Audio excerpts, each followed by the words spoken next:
Hello' everyone, পোনপ্ৰথমে সকলোকে আয়ন ব্লগলৈ আদৰণি জনাইছোঁ। আজি মই আপোনালোকক ঘৰুৱা কিছুমান সহজ টিপছ দেখুৱাম। আৰু আপোনালোকে দেখাই পাইছে মই ইয়াত বিলাহী, কেইটামান পিঁয়াজ আৰু আদা নহৰু সৰুকৈ কাটি লৈছোঁ। আৰু এতিয়া মই এটা মিক্সিত ধুনীয়াকৈ ব্লেণ্ড কৰি ল'ম। আৰু এইটো আপোনালোকে ঘৰত বহুতেই সহজ হ'ব। মই এইটো কৰি থৈ দিওঁ 1 সপ্তাহ 2 সপ্তাহৰ কাৰণে। এইটো আপোনালোকৰ সহজ হৈ যাব মছলা বনোৱাত।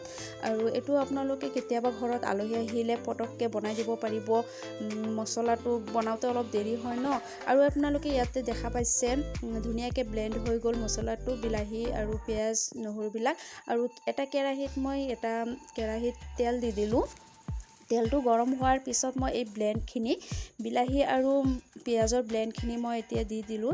যেতিয়ালৈকে আপোনালোকে তেল ভাৱটো ওলাই নাহে তেতিয়ালৈকে আপোনালোকে লৰাই থাকিব আৰু এইটো হ'বলৈ দিব। গেছৰ ভলিউমটো অলপ মিডিয়াম কৰি দিব যাতে পুৰি নাযায়। আৰু এটা ঢাকনেৰে ঢাকনা দি দিলোঁ। আৰু ইয়াত দেখা পাইছে অলপ তেল ভাৱ ওলাইছে, এইটো প্ৰায় হৈ গ'ল। আৰু এইখিনি ইয়াত চাইছে নহয়, তেলটো বেলেগকৈ ওলাই আহিছে। আৰু এইটো মছলাটো মোৰ ৰেডি হৈ গ'ল। আৰু এইটো মছলাটো ঠাণ্ডা হোৱালৈকে মই লৰাই থাকিম। আৰু এইটো ঠাণ্ডা হোৱাৰ পিছত এটা টিফিন বক্সত মই ৰাখি থৈছোঁ। একেবাৰে ঠাণ্ডা হ'বলৈ দিব। ঠাণ্ডা হোৱাৰ পিছতহে টিফিন বক্সত দিব। আৰু আপোনালোকে দেখাই পাইছে টিফিন বক্সত এইটো মই ফ্ৰিজত ৰাখিম এতিয়া। আৰু এইটো 2 সপ্তাহৰ কাৰণে মছলা বনোৱাত কোনো দিগদাৰী নহয়। আৰু এয়া চাইছে মই পনীৰ বনাব লৈছোঁ। আৰু ধুনীয়াকৈ আৰু মোৰ মছলা বনোৱাত কোনো ঝামেলা নহ'ল, দিগদাৰী নহ'ল। ডাইৰেক্ট মই বিলাহী পিঁয়াজৰ আদা নহৰুৰ পেষ্টখিনি ডাইৰেক্ট দি দিলোঁ। আৰু মছলাখিনি মই ইয়াত এড কৰি 5-6 মিনিটত মোৰ চব্জি ৰেডি হৈ যাব। আৰু ঘৰত আপোনালোকৰ আলহী আহিলে বা কেতিয়াবা বহুত তাড়াতাড়ি থাকিলে আপোনালোকে এইটো সহজ টিপছ হয়। আৰু আপোনালোকে যদি ভিডিঅ'টো ভাল পায় কমেণ্ট কৰি জনাব নিশ্চয়।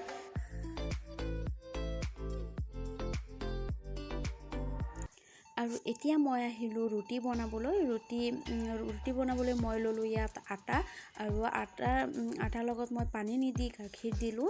আৰু গাখীৰ কিয় দিছোঁ আপোনালোকে চাই থাকিব। এইটো ড'টো মোৰ ৰেডি হৈ গ'ল। আৰু এতিয়া মই ৰুটি বেলি ল'লোঁ। আৰু ইয়াত চাইছে ৰুটি মই সেকি লৈছোঁ। আৰু ইয়াত পানী নিদি গাখীৰ কিয় দিলোঁ, কাৰণ গাখীৰ দি ড'টো তৈয়াৰী কৰিলে গোটেই দিনটো ৰুটিটো ছফ্ট হৈ থাকে। আৰু এইটো আপোনালোকে ঘৰত ট্ৰাই কৰিব পাৰে। এইটো এটা সহজ টিপছ হয়। আৰু এই ৰুটিটো আপোনালোকে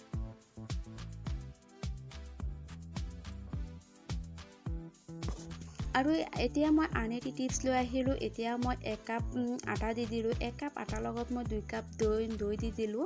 আৰু পৰিমাণ অনুযায়ী নিমখ দি দিলোঁ।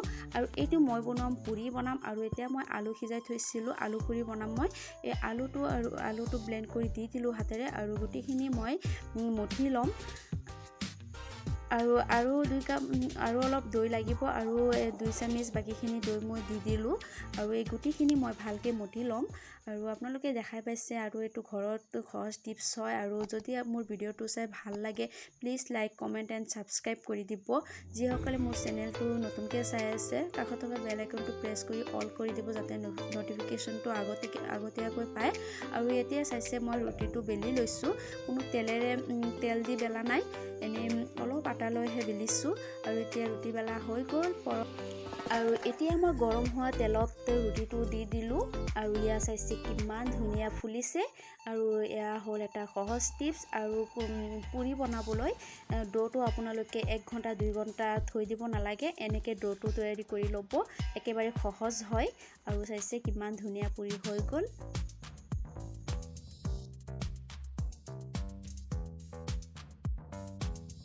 আৰু এতিয়া আহিলোঁ আন এটি টিপছলৈ। আৰু এইটো আপোনালোকে আৰু ভাল পাব। আৰু এইটো হ'ল মই জিৰা লৈ লৈছোঁ। আৰু জিৰা মই আগতীয়াকৈ ধুনীয়াকৈ ধুই লৈ লৈছোঁ। আৰু এতিয়া মই ভাজি আছোঁ জিৰাখিনি। আৰু এই জিৰা গুড়িটো সকলোতে লাগে আমাৰ।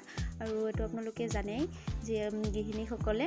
আৰু এই জিৰাটো মই ভাজি লৈছোঁ ধুনীয়াকৈ। আৰু ভাজি এইটো মই এটা মিক্সাৰত মই মিক্স কৰি ল'ম ভালকৈ। আৰু এতিয়া চাইছে নহয় মই ধুনীয়াকৈ মিক্স কৰি লৈছোঁ। আৰু এতিয়া এইটো এটা টেমাত মই ভৰাই ল'লোঁ।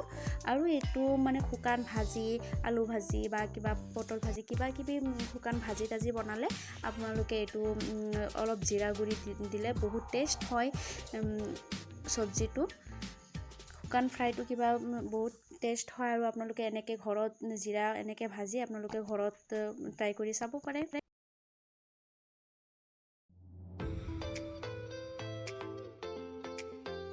আৰু এতিয়া আহিলোঁ মই একেবাৰে লাষ্ট টিপছলৈ আৰু এতিয়া মই ইয়াত 1 কাপ আটা লৈ ল'লোঁ আৰু ইয়াতে মই নিমখ লৈ ল'লোঁ পৰিমাণ অনুযায়ী আৰু ইয়াত আধা কাপ চুজি দি দিলোঁ এইটো মই লুচি বনাম আৰু ইয়াত নৰ্মেল পানী এড কৰি দিলোঁ আৰু এইটো মই ভালকৈ মঠি ল'ম আৰু ইয়াতে চাইছে আপোনালোকে ভালকৈ মঠি লৈছোঁ মই আৰু গৰম হোৱা তেলত মই এইটো পুৰিটো বনাই মই গৰম হোৱা তেলত দি দিলোঁ আৰু আপোনালোকে গেছৰ ভলিউমটো হাই ৰাখিব আৰু তেতিয়াহে আপোনালোকৰ পুৰিটো ধুনীয়াকৈ হৈ যাব আৰু যদিহে আপোনালোকৰ আজি ভিডিঅ'টো চাই ভাল পায় তেন্তে লাইক কমেণ্ট এণ্ড ছাবস্ক্ৰাইব কৰিব ভিডিঅ'টো শেষলৈকে চোৱাৰ বাবে সকলোকে ধন্যবাদ থাকিল